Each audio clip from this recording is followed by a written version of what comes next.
Petrol pumps across India are quietly changing. Today, the regular petrol you see at pumps is E20, which is 20% ethanol blended in. It is part of one of the biggest clean energy transitions in India.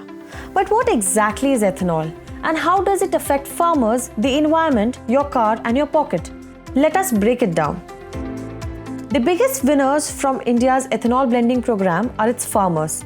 As per official communications, around 96,000 crore rupees has been dispersed to the farmers since 2014 from ethanol sales, with another 40,000 crore rupees expected this year under E20. Ethanol isn't just made from sugarcane anymore. Broken rice, maize, damaged grains, and crop residues like rice straw and sugarcane pulp are now sources of income, turning waste into opportunity. By providing reliable additional income, ethanol production is helping ease the financial pressures that have in the past contributed to farmer distress and tragic losses. Ethanol production isn't replacing traditional crops, it's adding extra revenue. In Punjab and Haryana, stubble that once caused pollution now brings income. Maize farmers in Bihar and Karnataka have a guaranteed market, and sugarcane growers in Maharashtra earn beyond sugar, helping them reinvest in their land. Ethanol is also cleaner for the air we breathe.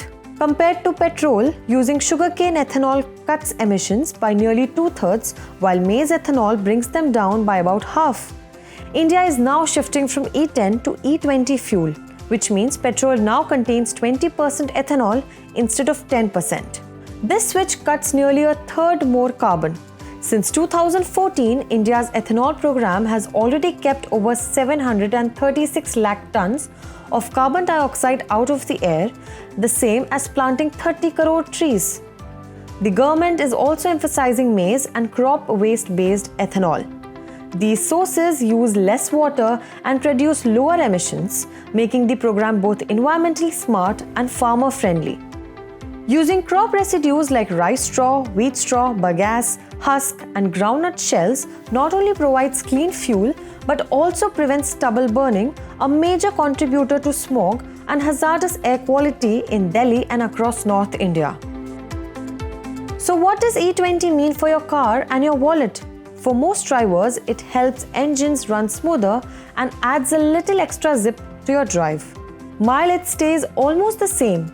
Newer cars may notice a tiny dip of 1 to 3%, while older ones might see slightly more, similar to small changes you'd notice in traffic or when using the AC. Most cars on Indian roads today can safely run on E20.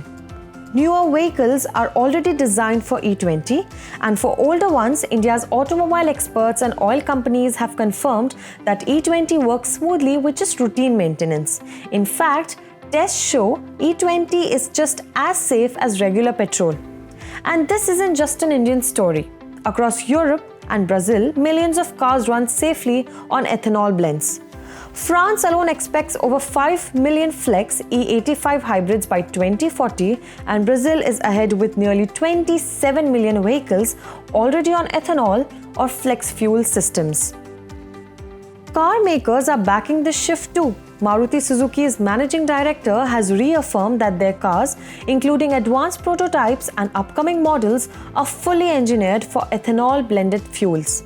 Honda has also stated that all vehicles sold in India since 2009 are compatible with ethanol blends with no modifications required. Your car's insurance will also work just like it always has with ethanol blended petrol. No extra steps, no worries. The government and insurers have confirmed your coverage is fully valid. Producing ethanol costs a bit more than refined petrol, but the savings for India are huge.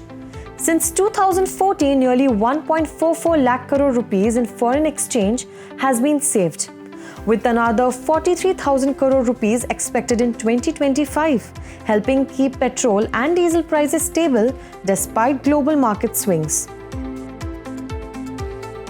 E20 is being rolled out step by step.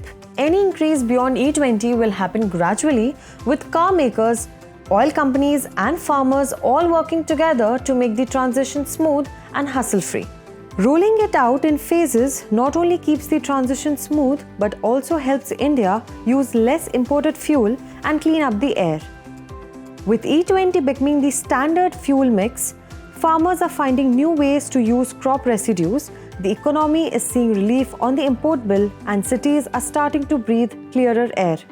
But this is just the beginning. These gains will play a major role in shaping India's broader energy and sustainability future. That's the gist. See you in the next one.